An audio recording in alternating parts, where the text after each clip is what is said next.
माता राजभान सलगा, यह सूत्र क्या है? इंद्र वज्रा छंद को समझने से पहले हम ये समझ लें कि ये सूत्र क्या है। यह एक सूत्र है, इसके आधार पर हम लघु और गुरु मात्राओं का वर्गीकरण कर सकते हैं। इस सूत्र के ऊपर जो चिन्ह लगे हैं, इंग्लिश का आई और एस जग का जो साइन है, इसे अच्छे से समझ लें।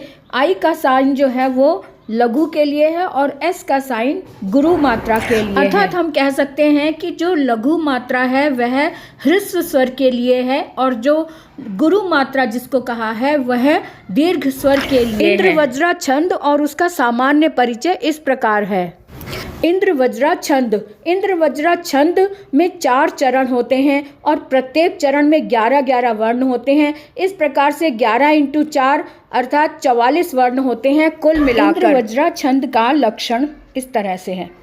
स्यादेन्द्र वज्रा यदि तौ जगौ गः, स्यादेन्द्र वज्रा यदि तौ जगौ गः, स्यादेन्द्र वज्रा यदि तौ जगौ गः, स्यादेन्द्र वज्रा यदि तौ जगौ गः। जिस छंद के प्रत्येक चरण में क्रमशः 2 तगण, 1 जगण और अंत में 2 गुरु वर्ण होते हैं, वहाँ इंद्र वज्रा छंद होता है। यति अथवा विराम प्रत्येक चरण के अंत में होता है। छंद का उदाहरण: अर्थो हि कन्या परकीयेव, तामद्य संप्रेष्य परिगृहीतु, जातो ममायं विशदः प्रकामं, प्रत्यर्पितन्यास इवान्तरात्मा। हमने देखा कि इंद्र वज्रा श्लोक को गाते कैसे हैं। इसमें मात्राएं भी हमने समझ ली कि इसमें हर एक चरण में 11 अक्षर होते हैं। अक्षर यानी वर्ण होते हैं।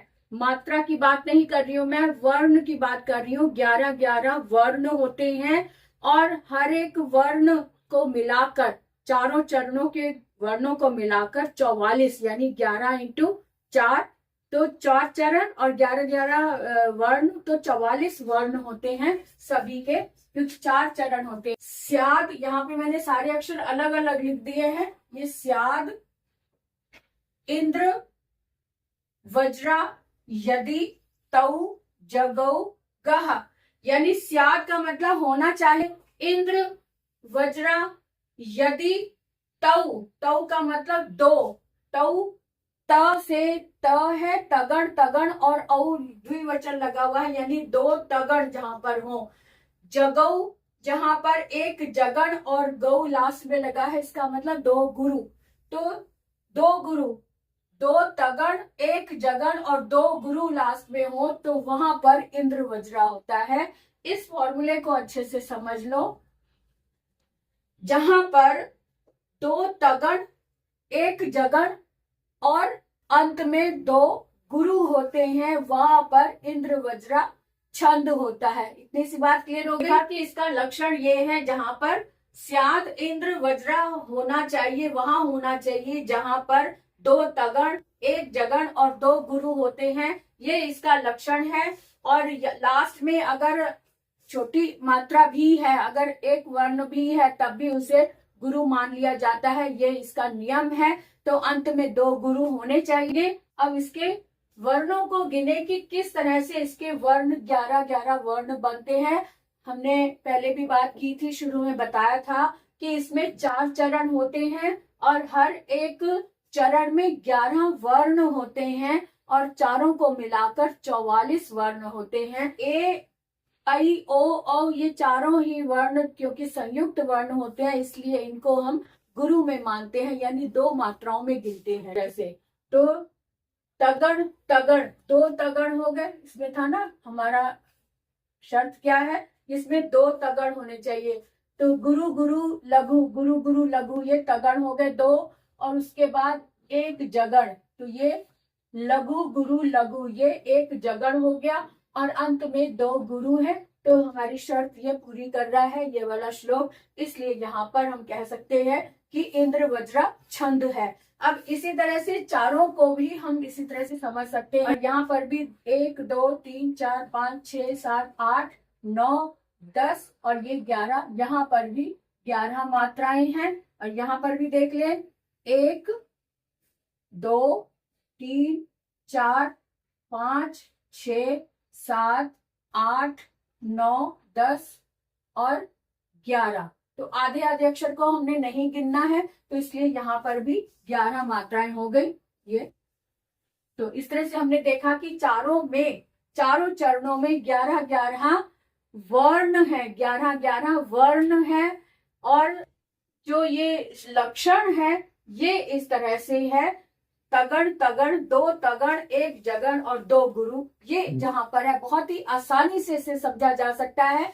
और दूसरी बात कि जो उपेंद्र वज्रा है वो भी बिल्कुल इतना ही है, सिर्फ थोड़ा सा अंतर है कि अगर इस तगड़ को हम जगड़ बना दे, उसमें जगड़ तगड़ जगड़ और 2 गुरु बस इतना ही होता है। उसमें सिर्फ इतना पहचान है कि अगर शुरू में ये जो गुरु है इसकी जगह अगर लघु लग जाए तो यही रूप जो है, यही छंद उपेंद्र वज्रा छंद बन जाएगा। उसमें भी 11 ही वर्ण होते हैं, कुल मिलाकर 44 वर्ण होते हैं।